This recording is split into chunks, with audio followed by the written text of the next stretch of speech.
Low visibility, high privilege. Recipe for disaster, right?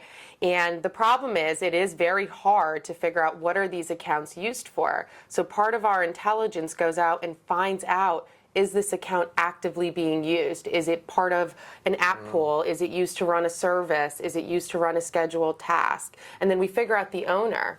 So that way you have a human that you can feel good can prevent any sort of outage when you go and rotate that password.